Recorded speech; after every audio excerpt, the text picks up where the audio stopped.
Could the Atlanta Braves really be moving on from Charlie Morton? Let's talk about it.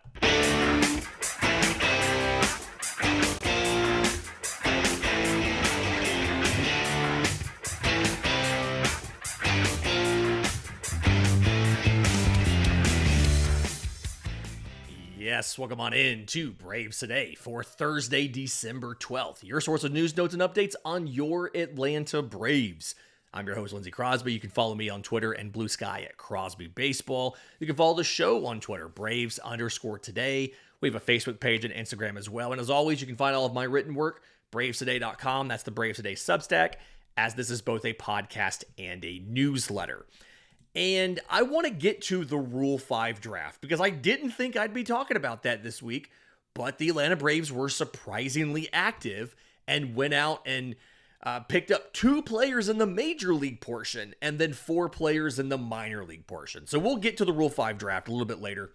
And then maybe a little bit of what exactly are they doing this offseason, right? Because I've started to develop an idea of what's going on with this team. And I think I can explain the organization's approach to the offseason. Might not be satisfying, but it would be answers. And that's better than nothing. But first, I do want to talk about Charlie Morton because winter meetings just wrapped up. All of the beat writers, they're in Dallas in the same hotel with Alex Anthopoulos, a bunch of league sources and things like that.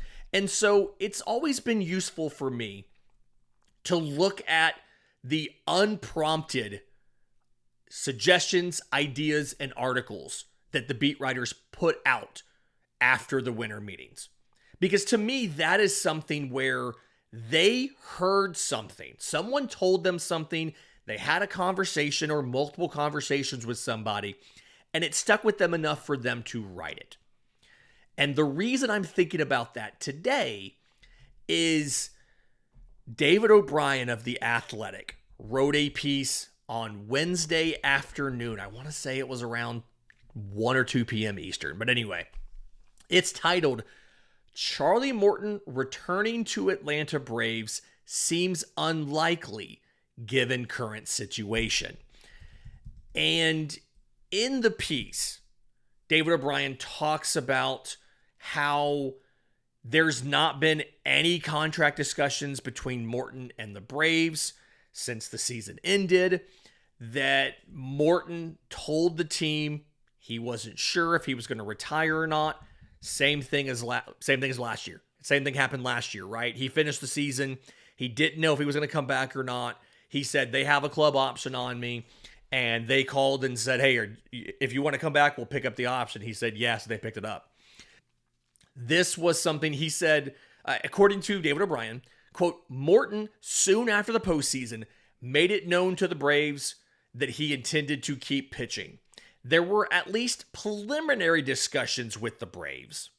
But then he goes on to explain that there's been no recent discussions. And the quote here, the team's interest in Morton seems to have waned or at least been put on the back burner. Morton is said to be open to offers from other teams. And that last point, that Charlie Morton is willing to look at an offer from another team, stands out to me because he's a really big family guy, okay? He lives in Bradenton, Florida. And so one of the things he talked about with us when he signed with Atlanta was how the drive from Bradenton to Northport really isn't that bad. So he can live at home during spring training and commute to Atlanta's spring training facility in Northport to play. And then a flight from Atlanta to Tampa isn't that bad. You can fly anywhere out of Atlanta, right? But they have daily flights, multiple flights a day from Atlanta to Tampa. He could go down, make the drive over to Bradenton, see his family for an off day or something. You could leave after a day game, go spend 24 hours at home and come back the night before your next game or whatever. Like, you could do it. It's realistic. Whereas if you played in LA or Seattle or something, that's not a thing you're going to do. You're not going to fly across the country on the drop of a hat. And the fact that he's willing to consider other teams tells me that he might also not be convinced the Braves are that interested. Now, if you look at who is nearby to Bradenton for spring training, it's the Braves spring training schedule, right? The Yankees are in Clearwater. The Pirates are in Bradenton themselves. Lecom Park is in Bradenton. Actually has a really sweet tiki bar out in left field. If you're ever down for spring training and for some reason you're not going to the Braves in Northport, go to Bradenton. Really cool tiki bar out there in left field. Get some nice drinks and watch some good baseball. But the Orioles are nearby. The Rays are nearby. The Phillies are nearby. There's a couple options. And so Charlie Morton's open to playing for somebody else. Presumably it needs to be within that group. He made $15 million the first year he was with Atlanta, which was, I believe, that 2020 season. And then from there, 2021 he made 15. And then after that, he made 20 and 20 on a new deal. And then a $20 million club option for 2024.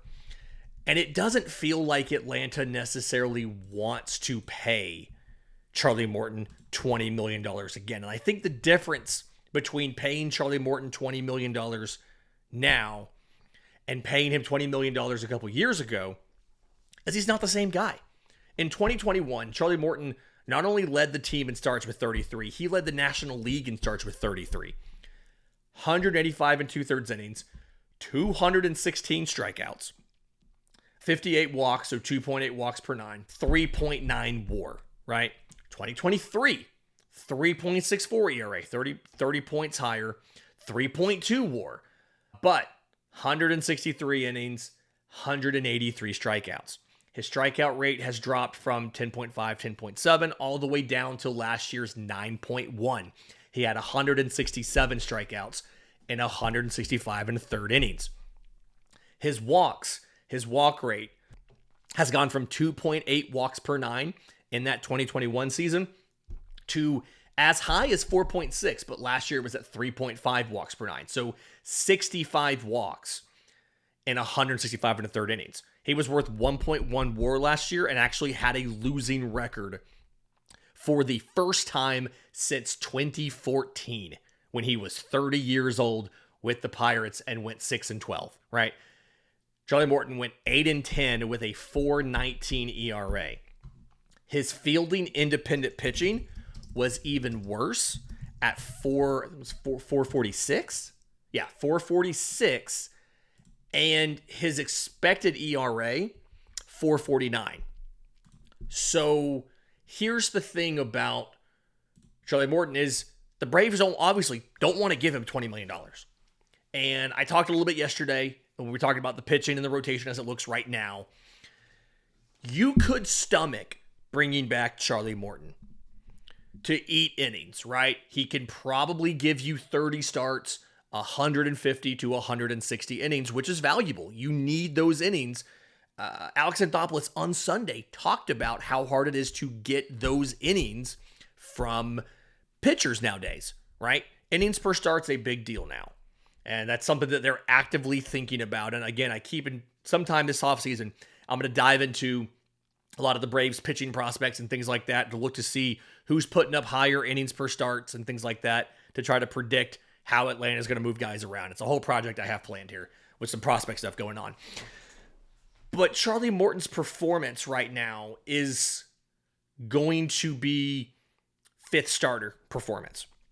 And so it feels like if he comes back, Atlanta's definitely not going to pay $20 million. Are they going to pay $15 million?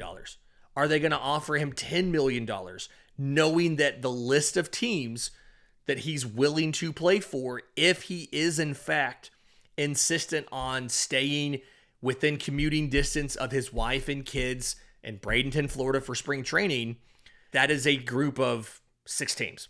Because you're not commuting over to the folks who have spring training on the other side of the state or down south, right? It's really the teams you play in spring training every day. You play the Orioles all the time in spring training. You play the Pirates all the time. You do play the Tigers a bunch, and they're not listed in this article. But the point is Atlanta going to try to bring him back at some point in time as plan F, plan G, break glass in case of emergency if they can't get anybody else?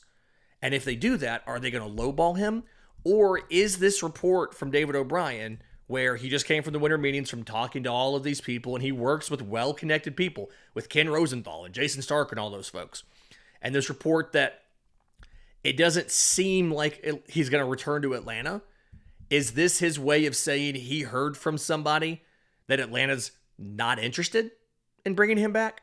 That they're content with the 7 or 8 guys that they have lined up to start in spring training to get stretched out and compete for a rotation spot. They're comfortable with the offseason prospects, with the prospects that could get promoted mid-season and whatever else other ads they make this winter. Are they legitimately still, being $24 million under the first luxury tax tier? Are they willing to give meaningful money to a 41-year-old pitcher? It feels, based on that article, that David O'Brien has reason to think they are not. And the question is, how much of that is speculation? How much of that is secondhand stuff from external baseball people? And how much of that is from people inside the Atlanta organization? And that's the big question. We don't really know, but based off of what he said, it seems unlikely that Charlie Morton will be a member of the Braves in 2025. In just a minute, I want to talk about this offseason, right? Because we've asked, are they going to spend money? How much money are they going to spend? They've said they can, but they haven't said they're going to. And I want to break that down next, right here on Braves Today. Welcome back to Braves Today. Lindsay Crosby talking about a couple different notes when it comes to the offseason. Charlie Morton potentially not returning to the Braves. But I want to talk about this offseason because people who watch this show every day, and hey, I love y'all. Thank you very much. You guys know that I try not to sugarcoat stuff, right? And I've had people tell me this, that sometimes it's the hard truth, but you're fair about it. I am beginning to wonder if Atlanta is going to spend money over the first CBT tier. Because here is the theory that I have been working on in the last, I'd say probably day or so, watching all of these other signings happen from other organizations, from other teams, trades, and all of that stuff. And then, of course, parsing Alex's words that he talked to us about on Sunday. I think that Alex was very careful to point out that he is willing to spend, but he's not aggressively trying to spend. And let me explain what I'm talking about by that. Something that Alex Anthopoulos says a lot is about deals lining up. And what he's referring to with deals lining up, just based on my time covering this team, is Alex is talking about the play that they can get for the cost they're having to pay, whether it's salary, whether it's prospects, bad contracts you're taking on, whatever. The Atlanta Braves do not want to pay market price for anybody. They don't want to pay market price in free agency. That's why they are usually not very active in free agency. They're not at the top of the market. They don't look at qualifying offer guys. There's a lot of overlap between the best guys and qualifying offer guys. But they don't want to pay full price or inflated price, above standard price for a top tier free agent. They don't want to trade for a guy who is coming off of a career year, right? The Atlanta Braves strategy is in trades. They want to acquire players who have underperformed at their current location or don't have as much value to their current team because that team thinks that they can't extend them, right? So a guy that's underperformed at their current location. Let's go with Pierce Johnson, okay? They trade Victor Vodnik for Pierce Johnson down the stretch in 2023. The first 43 appearances of the season for Pierce Johnson, 1-5 with an ERA of 6, okay? 5.8 walks per 9 innings. He comes to Atlanta, 24 appearances, 23 and 2/3 innings in 2023. He walks 5 guys and gives up 2 earned runs, right? His ERA goes to 0.76. Now, last year, he went back to a normal performance, right? 3.67 ERA on a 3.61 FIP. But when Atlanta got him, they said, hey, stop throwing that fastball so much. Throw a lot more curveballs than you're doing. We're going to tweak your stuff here. We're going to put you in different roles, right? He only picked up 2 saves last year. He already had 13 in 2023 when he left Colorado. And Pierce Johnson succeeded. But the cost to get Pierce Johnson wasn't as much as it would have been to get a guy with a 0.76 ERA in 24 appearances if this was reversed. If he was in Atlanta first and was going to Colorado, he would have cost Colorado a lot more than he cost Atlanta. Before him, Raisel Iglesias, a guy that didn't have as much value to the Angels because of the contract that he was with. They traded for him. They took his contract on. They didn't sign him in free agency.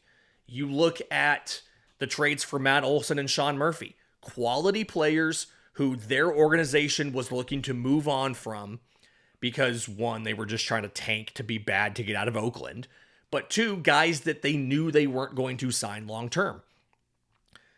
AA found a good deal where he was able to give up what he thought were good players, but young, still questionable whether or not they would work out players to get quality veterans he could then sign to what could be argued are below market extensions on a long-term basis.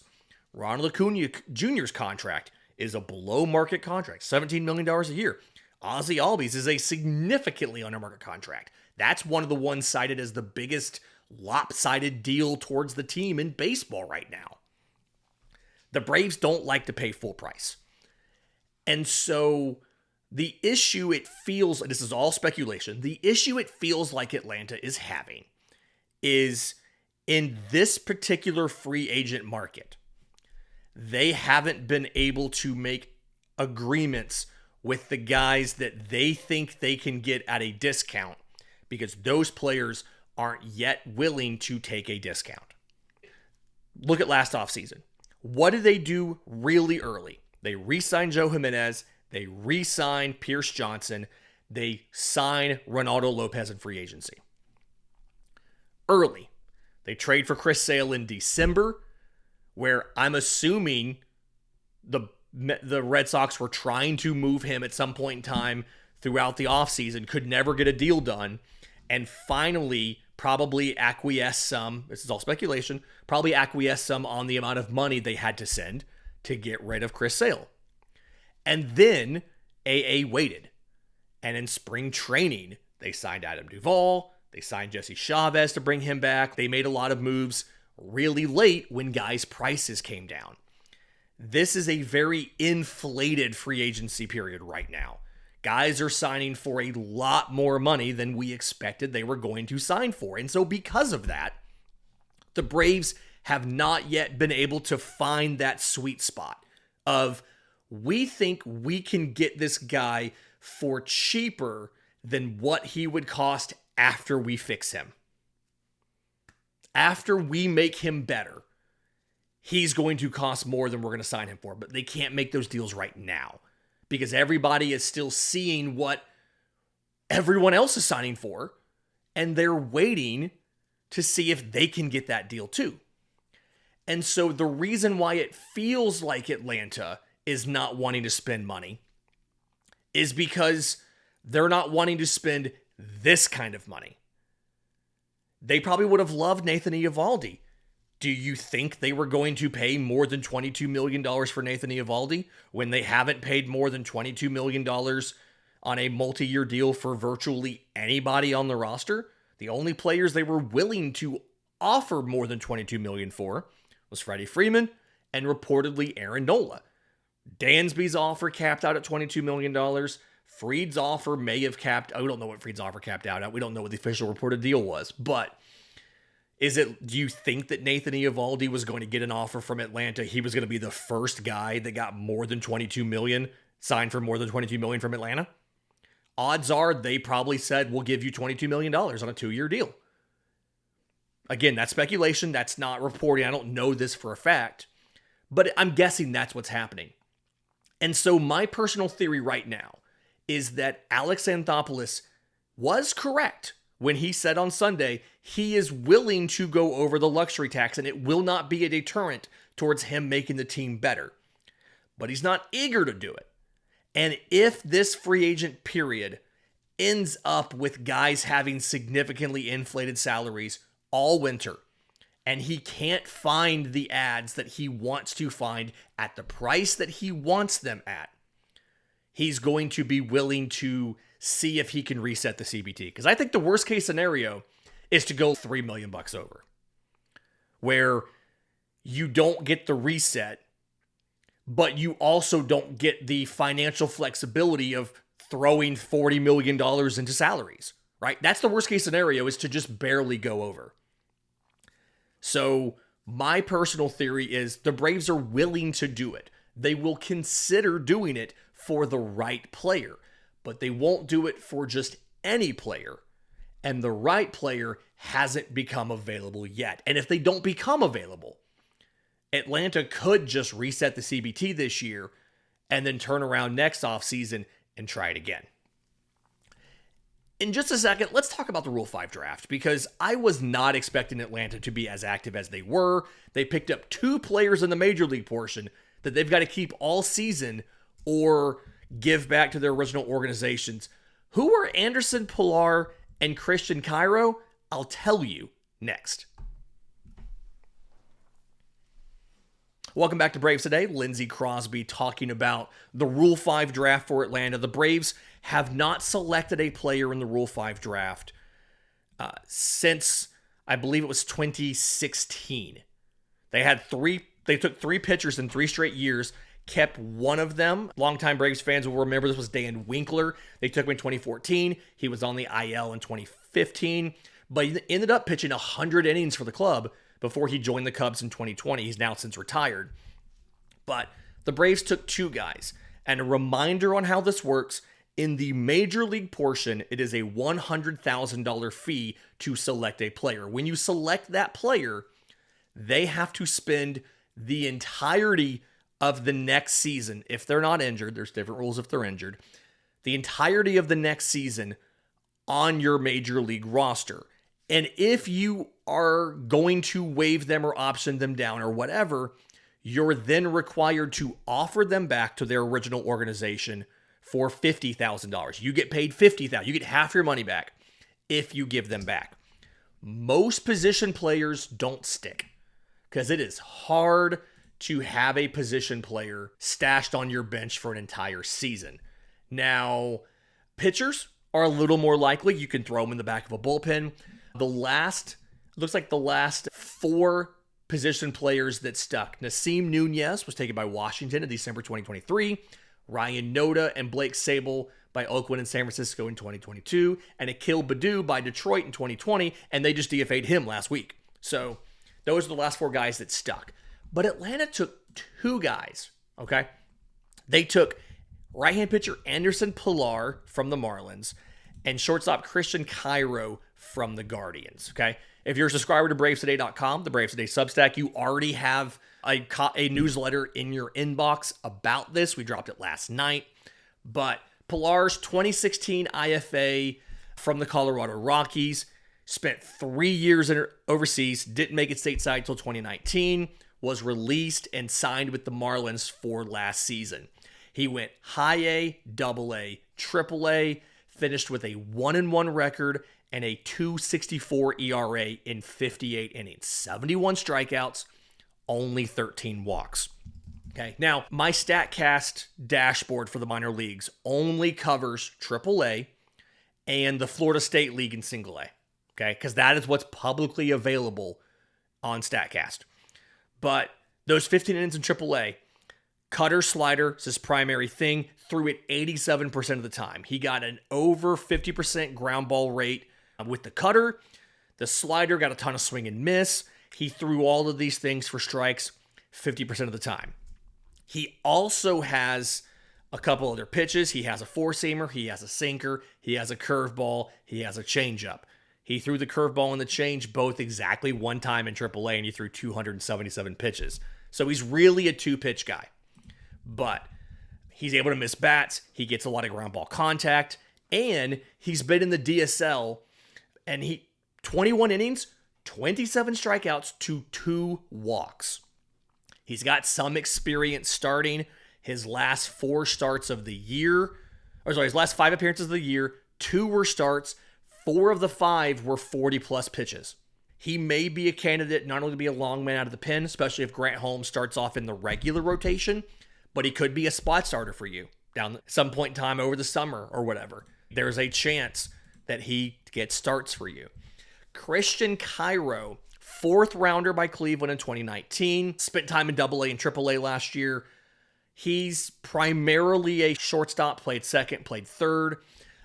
Good defender, good foot speed, good plate discipline, doesn't really have a lot of power, okay? With the caveat of this is a small sample size, 90th percentile exit velocity of 99.3. MLB average is 103, so again, small sample size, but not great numbers there. But chase rate, 18.8%. Would have been one of the better chase rates on the Atlanta roster last year. Now, granted, this was AAA. These are AAA numbers. But this is something where he's going to give you good defense in the middle infield. He can play in blowouts. Somebody gets injured, he can come in and finish that game. I have zero concerns about that. The question is, do they keep him over a guy like a Nick Allen, over a Luke Williams, guys like that? The minor league portion, they took 4 players as well. This is different from the major league portion. There's no rules about having to keep these players at a certain level.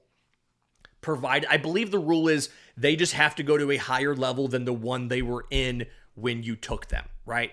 Everybody's assigned to a specific level, even right now. And you just have to get them to a higher level. So Blaine Abetta, right-hand pitcher for the Yankees. I've never personally watched him. Brian Recca, the senior draft evaluator for Prospects Live, follower of mine on Twitter. We follow each other. We've done a little stuff together. He sent me a scouting report. Really good slider, low 90s fastball, really good command. Probably not going to be like a major league starter, but just dude knows how to pitch. He's got pitchability is what we call that. So that's a profile. Reminds me a lot of Alan Winans. Atlanta grabbed him from the Mets in the minor league Rule 5 draft. He was a reliever there. They made him a starter. They made him into a major leaguer, although he didn't have the success in 24 that he had in 23. So feel like they can take Blaine Abetta and make him into a better version of what he is. Hand pitcher Samuel Mejia from the Tampa Bay Rays, one international free agent. He's done really well in the DSL, really well in rookie ball. Struggled in single A Charleston. If they move him to high A, you can keep him. I think he's an interesting arm, good athleticism, outlier traits. That's a thing the Rays like to draft for, whether it's a fastball with unusual carry or a breaking pitch with just absurd movement or whatever. They like to draft those outlier traits. So grabbing some of those guys, never the worst thing in the world. Round 3, they took another shortstop, Lisandro Espinoza from the St. Louis Cardinals. He struggled offensively in single A Palm Beach. He has less than a full season across 3 different years in Palm Beach. He always starts off in rookie ball and gets moved up. But 62 career stolen base attempts. He has 44 steals in single A. He's played both shortstop and center field. So very versatile defender for you. It's not something where he went to the outfield because he was bad at shortstop. He'd bounce back and forth for single A Palm Beach. 4th round, catcher Dylan Shockley from the Pittsburgh Pirates. Hit .233 last year between AA and AAA. Dealt with some injuries, only played in 78 games the last 2 years. But arm's good enough where he actually pitched a little bit in college. Defense is steady. I don't hate the idea of just adding to your organizational depth, especially if Drake Baldwin ends up being on the Major League roster at some point in time this year because of injury or something. You'll have Sandy Leone there in Gwinnett. You'll have Dylan Shockley either in AA or AAA. I'm assuming he's going to have to go to AAA because he was on the AA Altoona roster when they took him. I don't necessarily think any of the minor league guys will make a significant major league impact. I do think of the two major leaguers, I like Pilar more than Cairo, but the fact that Atlanta was willing to go grab two guys in the Rule 5 draft tells me that either A, they're not happy with their depth options, or B, they're trying to get more depth options for cheap so they can save their money for impact options in the rotation and in the outfield. I don't know which one's true. We'll find out when they start signing guys. And hopefully it's that they're trying to get impact bats and impact arms for the 2025 Major League roster. This has been Braves Today for Thursday, December 12th. If you're listening on the audio, do us a favor, leave us a 5-star review. If you're on YouTube, subscribe to the channel, hit the notification bell when we drop the next episode. It's a Friday episode, Fan Mail Friday. I'm going to be answering questions from you guys I've gotten, whether it's on the Substack, whether it's in Twitter, Blue Sky, a couple in the email, Facebook, all of that. If you have a question for me real quick, drop it in the comments down below. We'll be recording it in about 24 hours, so I'd love to get it for you. Until next time, this has been Braves Today.